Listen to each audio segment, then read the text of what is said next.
Təqaüddə olan Ədliyyə General Mayoru Beynəlxalq Əlillər Cəmiyyəti İctimai Birliyinin İdarə Heyətinin üzvü Hüseyn Əlxanovun müəllifi olduğu 248 səhifəlik Xaosdan Zəkaya və 240 səhifəlik Qələbəyə aparan yol kitabları ictimaiyyətə təqdim edilib. İyulun 21-də Bakıda Ulu Öndər Heydər Əliyevin hakimiyyətə gəlişinə həsr olunmuş iki kitabın təqdimat mərasimi keçirilib. Beynəlxalq Əlillər Cəmiyyəti İctimai Birliyinin yaydığı məlumata görə, tədbir Beynəlxalq Əlillər Cəmiyyəti, Türk Dünyası, Turan Düşüncə Mərkəzi, az təminatlı əlil, şəhid və müharibə veteranları ailələrinə kömək, İctimai Birlikləri və Əlillər Dünyası qəzetinin birgə təşkilatçılığı ilə Azərbaycanda Atatürk mərkəzində baş tutub.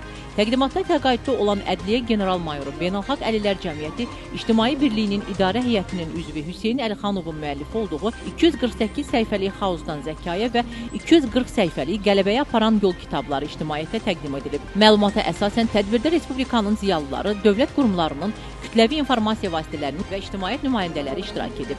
Qeyd olunub ki, 2019-cu ildə nəşr olunan Xaosdan Zəkaya və 2023-cü ildə işıq üzü görən Qələbəyə aparan yol kitablarında Azərbaycan tarixinin mühüm mərhələləri, ümumilli lider Heydər Əliyevin həyat və fəaliyyəti, eləcə də müəllifin müxtəlif dövrlərdə şahidi olduğu ictimai-siyasi proseslər və tarixi hadisələr əks olunub.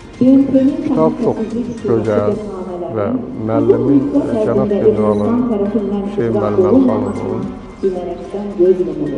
bu həyat fəaliyyətini, o dövrdə işlədiyi dövrlərini qələmə almaq, keçmə-keçli yollarını və o əzablı yolları həmin kitablarda Ulu Öndərlə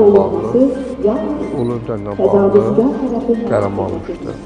Bildirilir ki, nəşrlərdə toplanmış faktlar və sənədlər yaxın keçmişimizin daha dolğun öyrənilməsinə töhfə verir. Könül Kazımova, Elbrus İsmailov, Şəmistan Fikrəkli bugün informasiya proqramı üçün.